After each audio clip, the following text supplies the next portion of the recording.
নমস্কার বন্ধুরা, আমি শর্মিষ্ঠা কিচেনে সবাইকে স্বাগত। আজকে আমি আপনাদের সঙ্গে একটা দারুণ স্বাদের ইঁচড় চিংড়ি রেসিপি শেয়ার করব।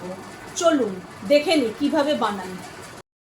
এঁচড় চিংড়ির জন্য আমি এখানে এঁচড় নিয়ে নিয়েছি। এঁচড়গুলোকে ছোট ছোট করে টুকরো করে আমি কেটে ধুয়ে আর এটা আমি একটু গরম জলে নুন আর সাদা তেল দিয়ে আমি ভাপিয়ে নিয়েছি। আর এখানে চিংড়ি মাছ নিয়েছি, চিংড়ি মাছগুলোকে আমি ছাড়িয়ে নিয়েছি। এটাতে আমি নুন আর হলুদ মাখিয়ে নেব। আর এখানে নিয়েছি দুটো পেঁয়াজ এরকম চৌকো করে টুকরো করে নিয়েছি। একটা বড় সাইজের আলুগুলোকেও আমি চৌকো করে কেটে নিয়েছি। আর এখানে আছে চালমগজ, 4টে কাঁচা লঙ্কা, এখানে 1 ইঞ্চির মতো আদা আছে, আমি এগুলোকে ছোট করে টুকরো করে নিয়েছি। আর 6টা রসুন কোয়া আর একটা বড় সাইজের টমেটো, আমি এগুলোকে মিক্সিতে পেস্ট করে নেব। আর এখানে ফোড়নের জন্য রয়েছে গোটা জিরে, লবঙ্গ, দারচিনি, ছোট এলাচ আর 2টো শুকনো লঙ্কাকে আমি অর্ধেক করে নিয়েছি।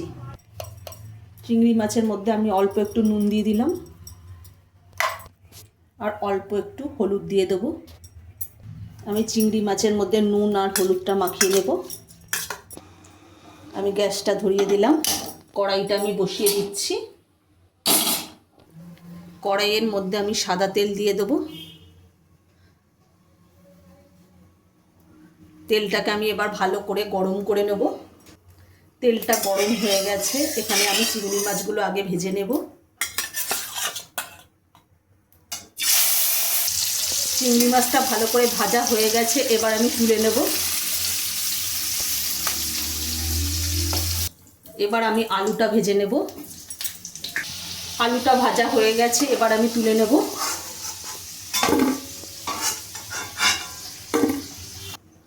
আলু ভাজা তেলের মধ্যেই আমি ফোড়ন দিয়ে দেবো। ফোড়নটা আমি একটু ভালোভাবে ভেজে নেব। ফোড়নের থেকে একটা মিষ্টি গন্ধ বেরোচ্ছে। এখানে যে আমি আদা, রসুন, কাঁচা লঙ্কা আর পেঁয়াজ বেটে রেখে দিয়েছিলাম মিক্সিতে, সেটা আমি দিয়ে দেবো। মশলাটা এবার আমি ভালোভাবে একটু কষিয়ে নেব। এর মধ্যে আমি স্বাদ মতো নুন দিয়ে দেবো।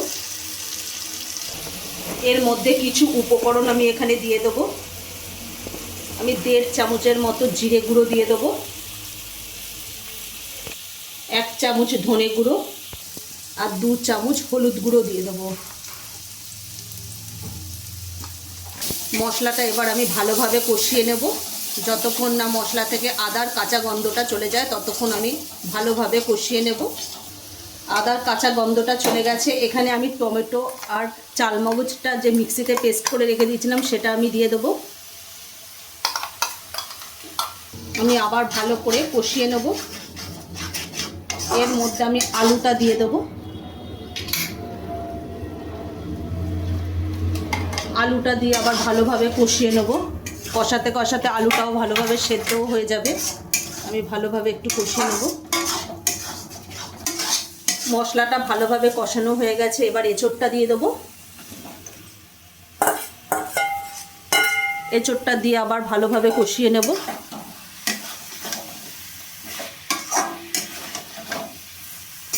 এঁচড়টা ভালোভাবে কষানো হয়ে গেছে, এখানে আমি মশলার বাটিটা ধুয়ে একটু জল দিয়ে দেবো। আমি আর একটু পরিমাণ মতো জল দিয়ে দেবো।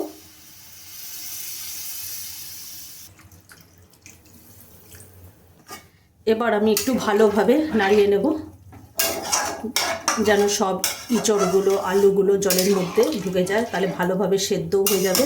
ইঁচড়টা এমনিতে অল্প ভাপানো আছে, আর ভালোভাবে সেদ্ধ হলে খেতেও বেশ ভালো লাগবে। এর মধ্যে চিংড়ি মাছটাও দিয়ে দেবো। চিংড়ি মাছটা দিয়েও আমি একটু নাড়িয়ে নিলাম। এর মধ্যে আমি 1 চামচ গরম মশলা গুঁড়ো দিয়ে দেবো। ওপর থেকে আমি 1 চামচ গরম মশলা গুঁড়ো দিয়ে দিলাম। গরম মশলা গুঁড়োটা দেওয়ার পর আমি একটু নাড়িয়ে নেব। এবার আমি এটাকে ফোটবার জন্য অপেক্ষা করব। ভালোভাবে এঁচড় আর আলুটাকে আমি সেদ্ধ করে নেব। এঁচড়টা একবারে টকবক করে ফুটছে, দেখুন এঁচড়গুলো ভালোভাবে সেদ্ধও হয়ে গেছে, আলুটাও সেদ্ধ হয়ে গেছে। এর মধ্যে আমি অল্প একটু চিনি দিয়ে দেবো। আপনারা চিনিটাকে স্কিপ করতে পারেন, আমি এখানে অল্প একদম সামান্য পরিমাণে আমি এখানে চিনি ব্যবহার করলাম। আমার এঁচোড়টা হয়ে গেছে, এবার আমি নামিয়ে নেব। আমার ইঁচড় চিংড়ি একেবারে রেডি। আমার পরিবেশনের জন্য এঁচড় চিংড়ি একেবারে রেডি। আর একবার অবশ্যই এইভাবে বাড়িতে বানিয়ে খেয়ে দেখবেন। আচ্ছা, যদি আমাদের এই এঁচোড় চিংড়ির রেসিপিটা ভালো লেগে থাকে তাহলে লাইক, কমেন্ট, শেয়ার এবং সাবস্ক্রাইব করতে ভুলবেন না।